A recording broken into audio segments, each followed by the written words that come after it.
Selamat menunaikan ibadah sholat maghrib bagi Anda yang berada di Jakarta dan sekitarnya. Anda masih bersama kami dalam NTV Prime Dialog. Saya Doni Dekese berdiskusi dengan Akmal Marhali dan Yesayas Octavianus. Dan kita sudah terhubung juga melalui sambungan Zoom dengan manajer Timnas Indonesia, Sumarji. Pak Marji, apa kabar Pak? Alhamdulillah kabar baik. Assalamualaikum.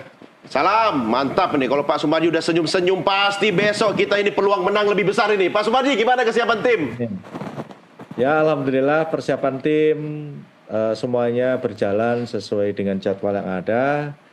Dan secara keseluruhan kondisi tim baik-baik semuanya. Boleh dikatakan progresnya makin hari makin membaik dan anak-anak semakin confident. Baik itu dari sisi semuanya lah ya. Terutama kalau boleh saya sampaikan, mental pemain semakin meningkat, ya semakin confident. Terus dari sisi fisik para pemain itu sudah luar biasa peningkatannya. Kalau berkaitan dengan pemain yang bugar, semuanya kondisinya sangat bugar. Dikarenakan kemarin ada beberapa yang sedikit cedera. Selesai pertandingan lawan Saudi. Alhamdulillah kemarin sudah bisa berlatih semuanya tanpa terkecuali. Prinsipnya kondisi pemain sangat bagus, sangat baik ya. Terus kaitannya dengan soal strategi tentu tim kepelatihan sudah menyiapkan strategi yang terbaik untuk menghadapi Australia besok. Karena kita tahu bahwa pertandingan home pertama besok itu kan memang sangat luar biasa. Antusias masyarakat yang mendukung, baik yang mendukung secara langsung maupun lewat layar kaca, lewat TV, sehingga dukungan itu yang membawa aura positif buat tim kita sendiri ya. Dari beberapa obrolan anak-anak ketika ngobrol dengan kita pada saat di ruang makan, pada saat terapi, itu cukup senang sekali mereka. Dan mereka benar-benar bangga sekali bisa menjadi bagian terpenting di Republik ini, terutama bagaimana mereka bisa membanggakan bangsa dan negara.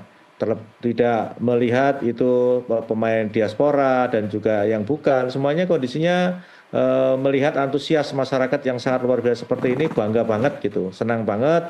Dan mereka benar-benar terpacu, jantungnya kepingin betul-betul memberikan yang terbaik untuk bangsa dan negara ini. Saya kira itu. Ya, artinya Pak Sumarji habis menahan imbang Arab Saudi, walaupun waktunya tidak panjang, cuma berapa hari kan ini pemulihan fisik, stamina, istirahat. Besok kita harus menghajar Australia lagi. Anda merasa teman-teman kita, tim Garuda kita di posisi stamina puncak atau seperti apa? Karena sangat confident sehingga lebih kuat fisiknya kali ini atau kenapa nih Pak? Jadi kalau berbicara kaitannya dengan fisik, para pemain ini kan boleh dikatakan kemarin ada beberapa evaluasi catatan yang baik. Catatan itu baik kita dapatkan, kita evaluasi, kita analisa ketika melawan Arab, dan juga ada catatan juga Pak Ketua Umum juga memberikan catatan-catatan tersendiri untuk bisa dievaluasi dan disampaikan kepada para pemain. Ya intinya catatan-catatan itu sangat positif dan hal-hal yang memang perlu ada penyempurnaan disempurnakan dan sudah dijalankan. Pada intinya kalau kita ngomong puncak belum puncak. Kenapa? Karena kita baru ketemu itu beberapa hari ya. Yeah. Terus walaupun belum puncak tetapi makin hari itu makin bertambah dan itu progres yang sangat bagus, sangat baik seperti tadi di awal saya sampaikan. Progresnya anak-anak ini semakin baik dan sangat menggembirakan gitu. Jujur saya bangga bisa berada di tengah anak-anak dan bisa sedikit memberikan motivasi kepada para pemain, sehingga itu bagian yang betul-betul membuat rasa senang kita di tim itu berada sama-sama untuk bisa memberikan yang terbaik untuk bangsa dan negara ini. Oke, ini kabar baik dari Pak Sumarji. Walaupun kata Bung Akmal pemain tidak boleh overconfidence, saya yang overconfidence sekarang. Boleh dong ya, sah-sah saja. Tapi sebelum kita lanjutkan dialog, saya ajak Anda semua dan pemirsa, mari kita simak tayangan grafis berikut ini. Ya, yang pertama pemirsa, kita lihat dulu ini tim Australia dengan pelatih Graham Arnold ya, berada di peringkat ke-25 FIFA, mendapat julukan Socceroos. Benar ya nyebutnya ya? Socceroos ya.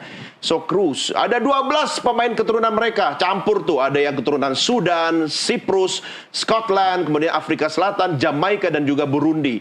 Mereka sudah berpartisipasi dalam Piala Dunia sejak tahun 1974, 2006, 2010, 2014, 2018 dan 2022. Ya, sementara kalau kita bandingkan ya dengan Timnas Garuda, kebanggaan Indonesia, pelatih kita Sintayong, atau orang Betawi bilang Kramat Sintayong, STY, berada di peringkat 133 ya, kemudian dapat julukan Garuda. Pemain kita juga sama ya Bung Akmal ya, ada domestik dan juga ada pemain naturalisasi. Dan kita sudah berpartisipasi sejak sebelum jadi Republik Indonesia, masih mewakili Hindia Belanda dalam Piala Dunia tahun 1938.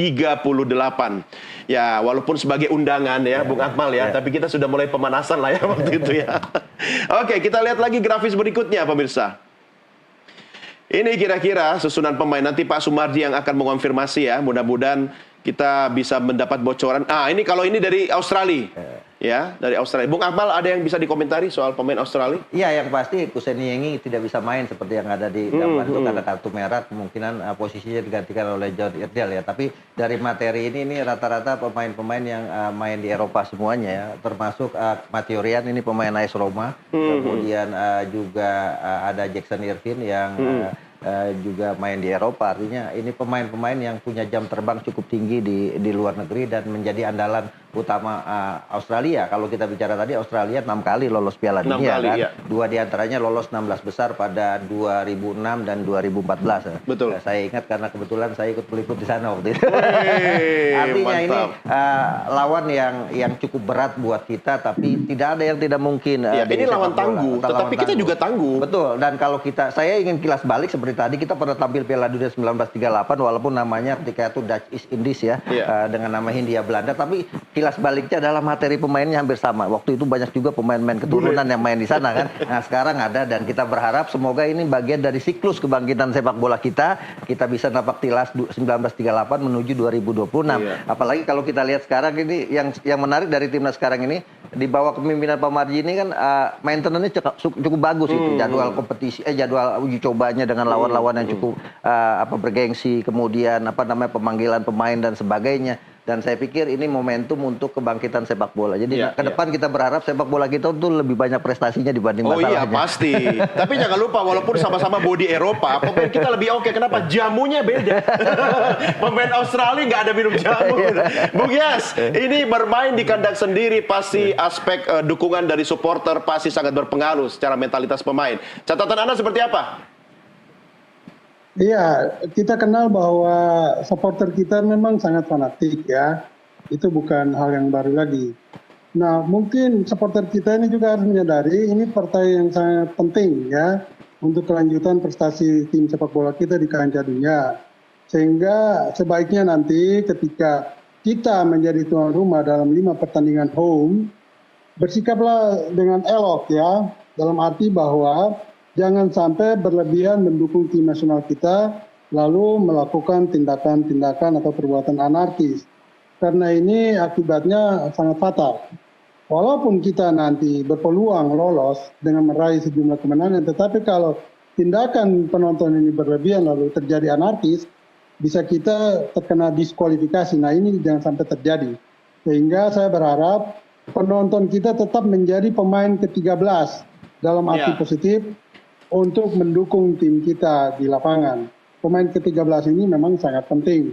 Karena ketika mereka memberikan aplaus, tidak saja saat kita ditekan, tetapi juga ketika kita menyerang, bahkan mencetak gol, ini sangat membangkitkan ya motivasi dan mental pemain kita di lapangan nantinya.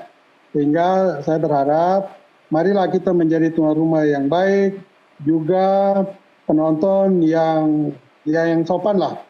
Sopan dalam arti tetap sportivitas dan fair play itu dijaga di dalam stadion. Ya, menurut Bung Yes, kita akan langsung di babak pertama hajar nih, total ya kan, speed, atau kita main play safe dulu, main kalem dulu. Atau seperti apa kira-kira menurut Anda? Kalau saya lebih memilih ya, tapi Sintayong mungkin lebih tahu lah. Kita ini kan outsider, hanya bisa menganalisis dari luar. Tapi Sintayong lebih tahu kondisi terkini, baik secara fisik, mental, dan pemainnya. Kalau saya lebih melihat mungkin pilihan terbaik kita bermain aman dulu di 10 sampai 20 menit pertama, melihat kondisi sambil mengukur kekuatan Australia, baru kita mulai mengubah permainan. Lebih menyerang, karena apapun kita adalah tim tuan rumah dan itu harus dimanfaatkan, dioptimalkan peluang kita itu sebagai tuan rumah untuk mencetak gol dan meraih kemenangan. Untuk itu mencetak gol dan meraih kemenangan harus lewat sebuah permainan menyerang. Ya, kalau kita tidak bisa menyerang, artinya persentase permainan kita itu menyerang 70% itu sangat ideal. Tetapi kalau kita hanya melakukan serangan dengan 60%, bahkan lewat hanya counter attack, peluang untuk meraih gol dan kemenangan itu sangat tipis. Sehingga sebaiknya kita bermain adem, bermain tenang 20 menit pertama, baru setelah itu kita mulai mengubah permainan untuk lebih menekan. Tetapi ingat, Australia ini dia memiliki permainan yang sangat cerdas pada diri pemain-pemainnya. Mereka tahu kapan mereka harus menekan, kapan mereka harus turunkan tempo. Ini berbeda tipikal permainannya dengan misalnya tim-tim dari Asia, lebih khusus Korea dan Jepang. Kalau Korea dan Jepang ini tipikalnya main serang total. Tidak ada turun tempo. Dan itu mereka menggunakan seluruh lebar lapangan lewat bola-bola passing pendek maupun panjang. Beda dengan Australia, dia pandai memainkan tempo. Nah ini harus diperhatikan betul oleh pemain kita. Ketika Australia menurunkan tempo, kita jangan lengah. Ya.